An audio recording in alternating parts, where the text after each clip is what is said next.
Assalamualaikum warahmatullahi wabarakatuh. Welcome to Blackboard. Di kali ini saya akan membawakan ini orang-orang membawa perpecahan.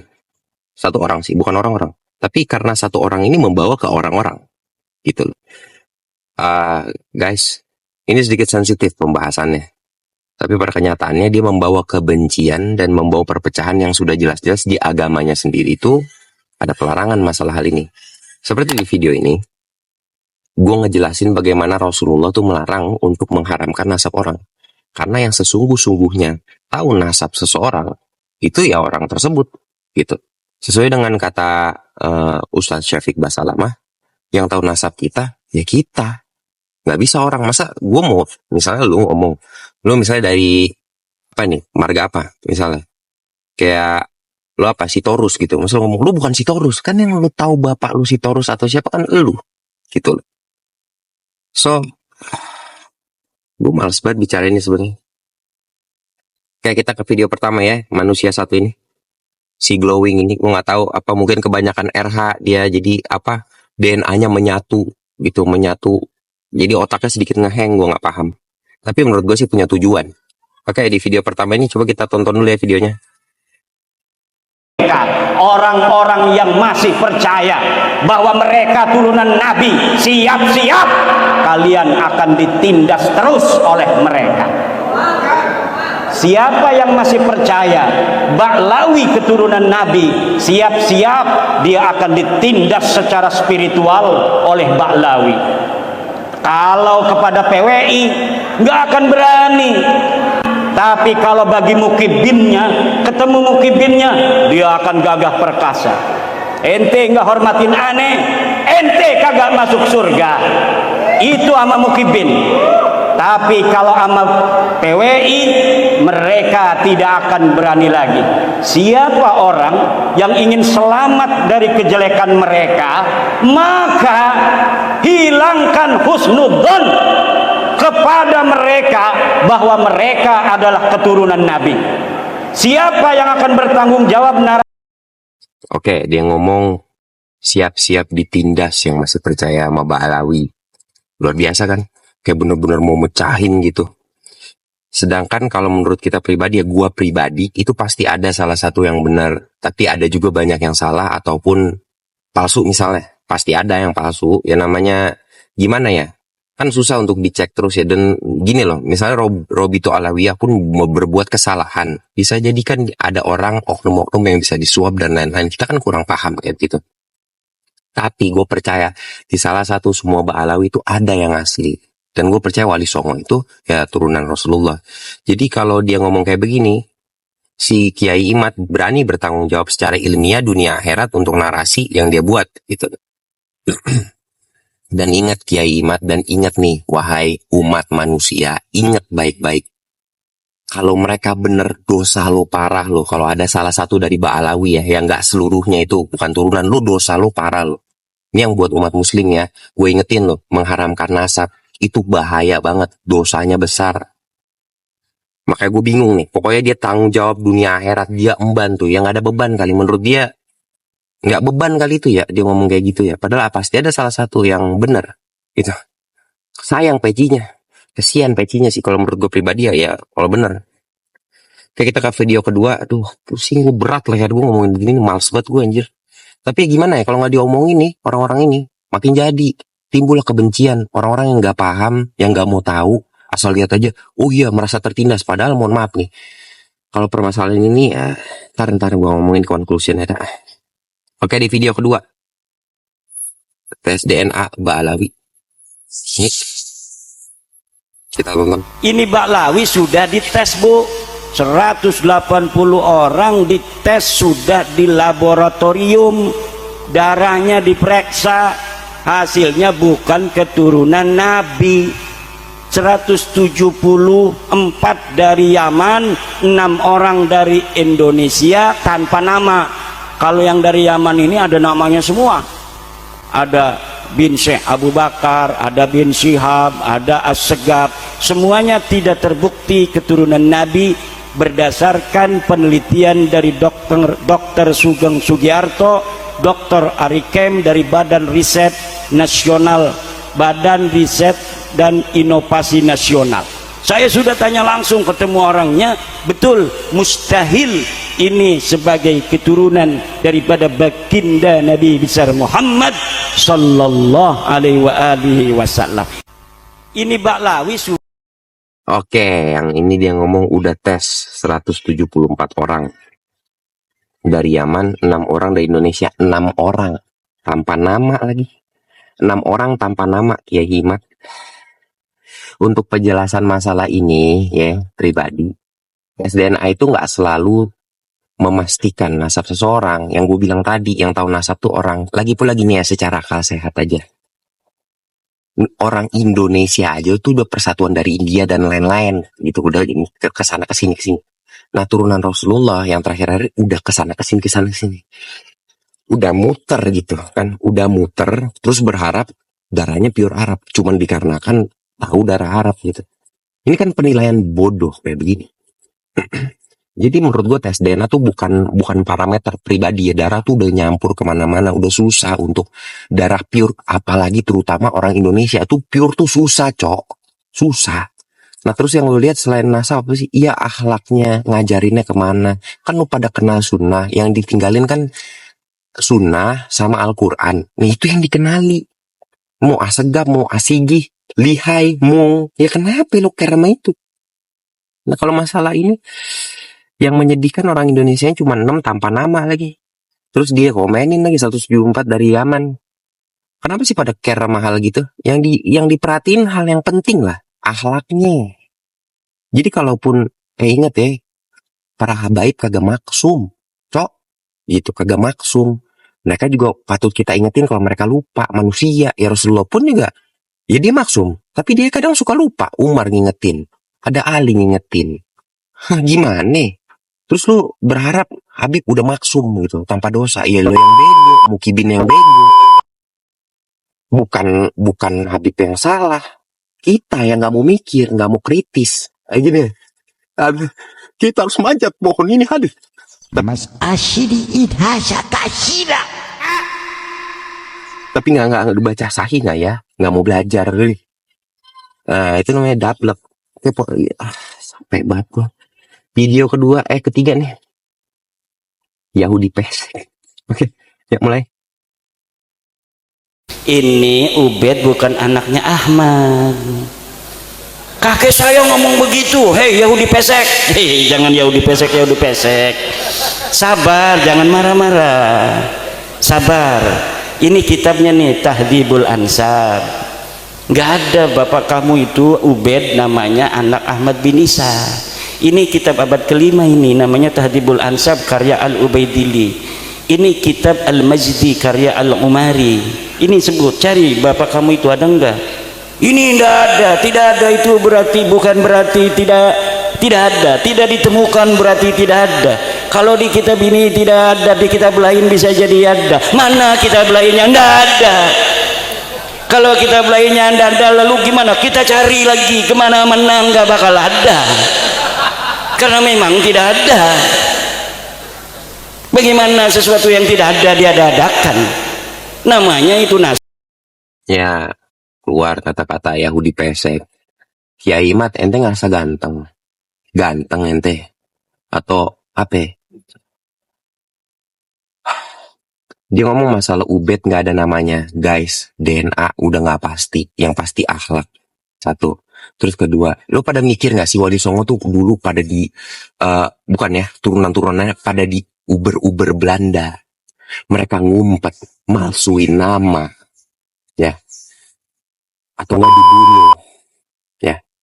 Abis itu masalah Ubed nggak ada nama, siapa tahu dia memasukkan, dan dia bukan memasukkan ya, dia bersembunyi karena dikejar-kejar. Itu tuh cari kitab sampai ubun-ubun lo kebakar juga di zaman itu. Siapa yang mau nyatet lagi dijajah?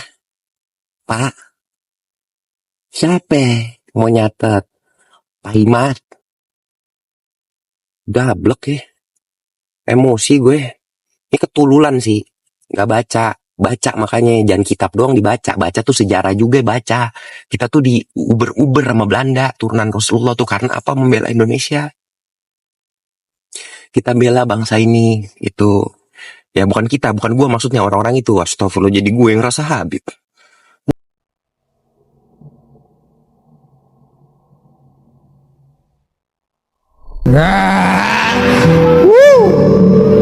Bukan gue. Cok, gitu ya. Open lah otak lu, Cok. Tes DNA nggak memastikan. Dan masalah nama nggak ada ya karena banyak penyamaran-penyamaran yang dilakukan oleh para aulia-aulia terdahulu, syekh-syekh terdahulu gitu. Eh, dan dia ngomong Yahudi pesek, jangan ngerasa ganteng lu. Glowing. Emosi gue. Lu karena mecah belah, Cok. Sumpah lu.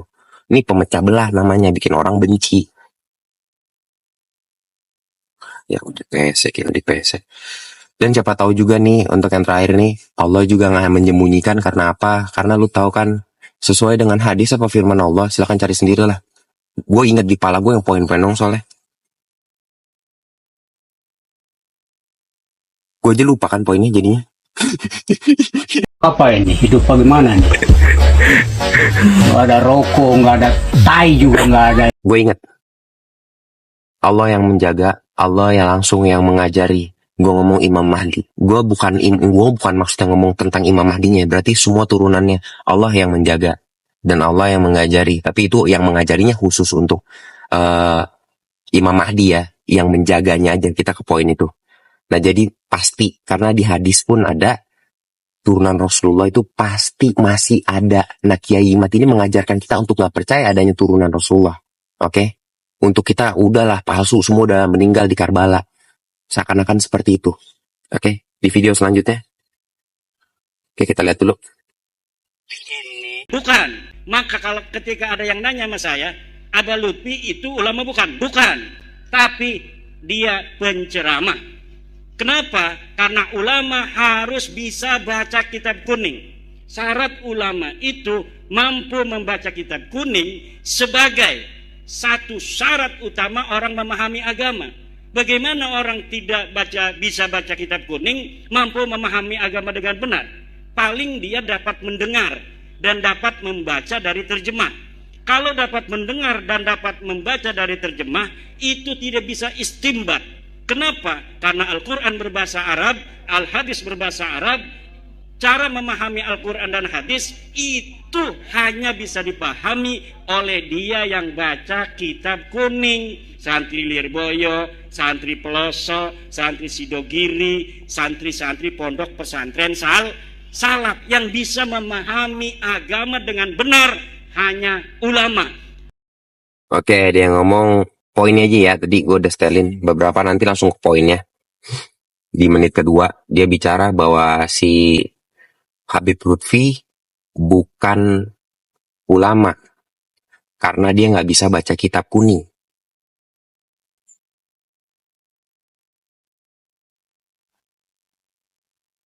Dia adalah penceramah. Terus bedanya penceramah sama ulama apa? Berarti penceramah apa itu? Bedanya apa? Gue juga bingung. Bedainnya gimana ulama sama penceramah? Terus kalau misalnya orang bukan nggak paham dan nggak mengerti dan tidak mengamalkan sesuatu, dia bisa ceramah gitu. Mungkin orangnya model lu kali ya. Modelnya kayak dia gitu. Bisa penceramah. Nah ngomongin masalah kitab kuning guys di video ini. Ustadz Syafiq Basalama menemukan beberapa kitab kuning yang katanya ya nanti kalian boleh nonton, gua share linknya di bawah. Itu mengandung kata-kata syirik dan sihir. Ya kayak gitulah ya kan. Ya kita bisa ngelihat ya, pada intinya adalah mau gue kasih solusi gampang gak sih? Lihat realita aja sih. Lihat realita sekarang gimana, adem, kerjasama, mengikuti sunnah gitu, nggak ada yang joget-joget begini kayak di video ini. La ilaha illallah, la ilaha illallah, la ilaha illallah, la ilaha illallah, la ilaha illallah, la ilaha illallah, la ilaha illallah, la ilaha illallah, la ilaha illallah, la ilaha illallah, la ilaha gitu. Hah? Apa pada aman-aman aja gitu? Oh nggak ada kasus di ponpes, nggak ada kasus di pondok pesantren, nggak ada kasus. Allah yang buka. Bagaimana kasus-kasus di ponpes? Allah yang open. Bagaimana orang ahlul kitab jadi tersesat karena tidak mengamalkan. Allah yang buka. Emang apalan cukup, Bapak Imat? Cukup. Enggak, amal. Rasulullah tuh pengamal. Nggak bisa baca. Nggak jago kitab lah kalau orang nggak bisa baca. Kayak gue, nggak bisa baca Quran. Aja. Tapi tukang ngamal, ya kan? Ganteng, berotot, bukan tukang ngoceh doang.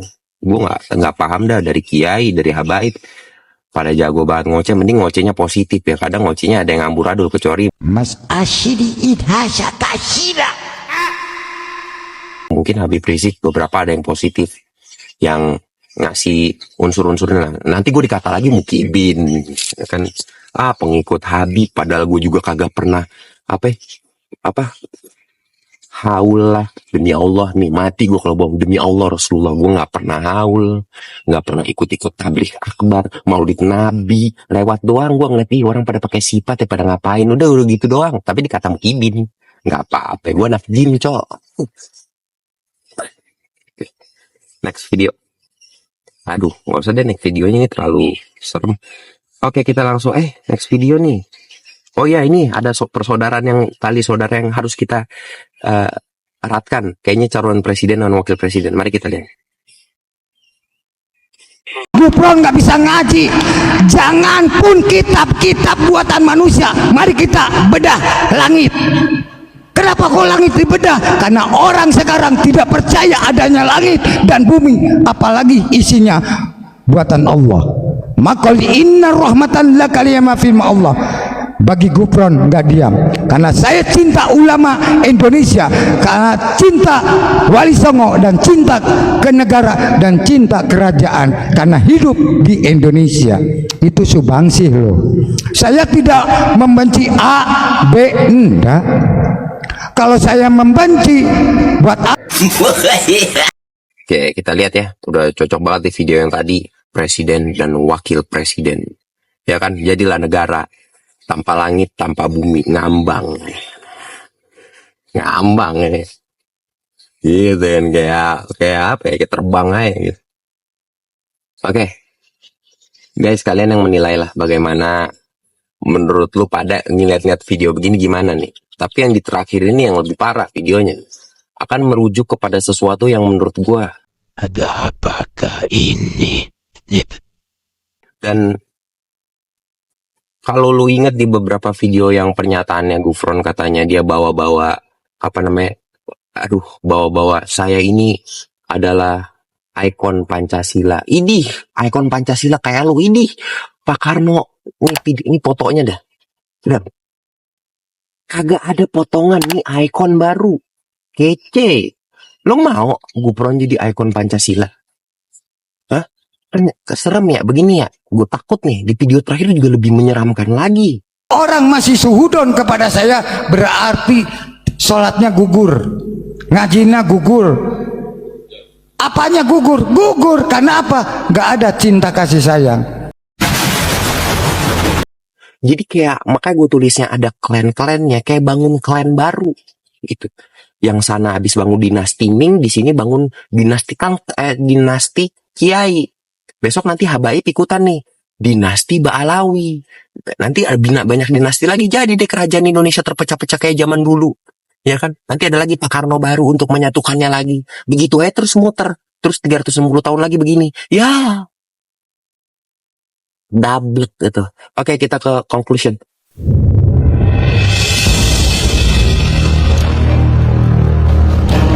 Oke, di conclusionnya silakan kalian yang nilai, komen di bawah dengan baik ya, dengan baik. Kalau misalnya ada pihak Balawi dengan baik, pihak Mukibin dengan baik, pihak pihak Kiai Nusantara dengan baik ya.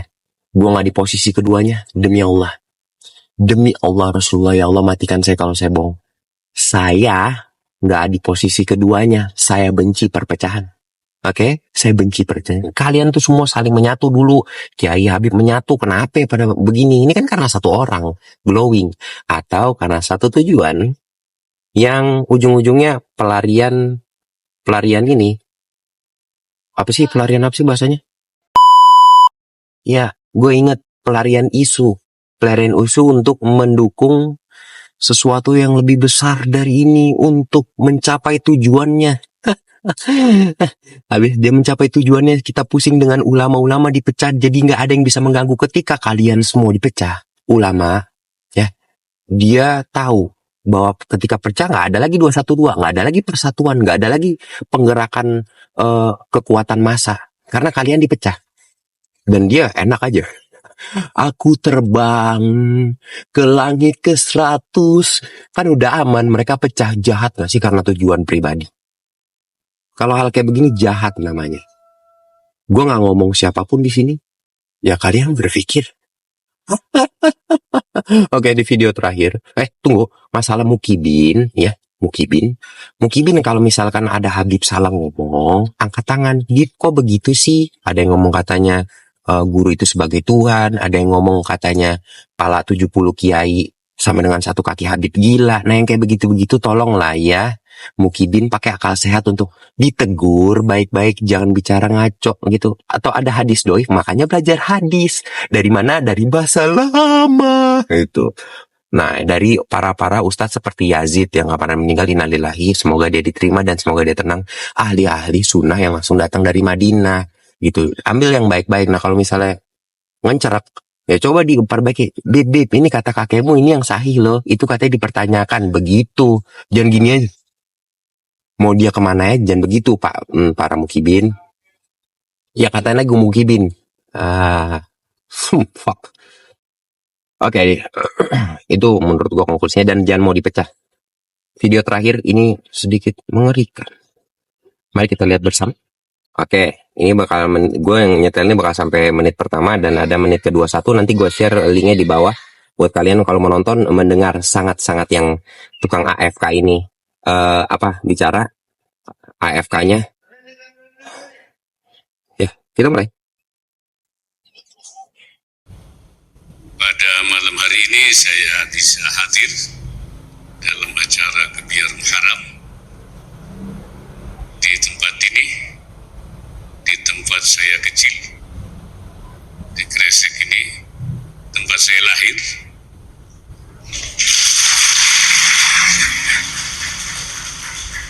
Jadi saya ini sebenarnya santri Kresek yang jadi wakil presiden. Karena itu saya berharap nanti ada lagi santri Kresek yang jadi wakil presiden. Kalau perlu jadi presiden. Ikhtiar. Walaupun Allah bisa, tapi Allah tetap. Ya. Kalau Allah mau menunjukkan semua orang, bisa Allah. Walau sya'a rabbuka la'amana man fil ardi kulluhum ajma'in. Kalau Allah mau semua yang di bumi ini iman semua, tapi Allah tidak mau. Tidak mau memaksa. Afatukri. Kayak gitu ya, gue setelin tadi. Jadi kalau Bapak Wakil Presiden berharap semua jadi Kiai Imad, ya kalian bisa tahu lah kita akan menjadi apa semua. Gufron, semua bisa terbang. Kenapa semua bisa terbang? Ya lu aja. Gue mah jadi imigran aja dah. Enggak, kalau begitu cerita. Kalau semua jadi imad ya jujur aja gue kagak mau sih. Pasti kalau ada imad ada gufron. Seperti tadi, guru dan murid. Nanti ada imad ada gufron. Kayak gitu dong. Dan katanya tadi para santri jadi presiden dan wakil presiden. Sedangkan sekarang Ponpes lagi banyak pada kasus. Ayo siapa yang mau jadi wakil presiden-presiden? Kalian yang menilai, komen dengan baik di bawah. Ingat, video ini cuma ditunjukkan untuk persatuan, bukan perpecahan. Itu aja. Insya Allah bermanfaat. Dan mohon maaf selalu nyampah. Dan gue bukan orang berilmu, gak apa-apa. Makasih komen-komen negatifnya di bawah. Bagus. Gue cuma berbagi. Sekarang gini, kalau gak ada yang mau ngomong hal-hal positif kayak gini, kita cuma diem gitu. Diem kayak orang pongo ngikutin kayak gitu. Enggak lah. Menurut gue itu aja. Thanks for watching. Jangan lupa di subscribe dikit aja. Bye. Love and peace.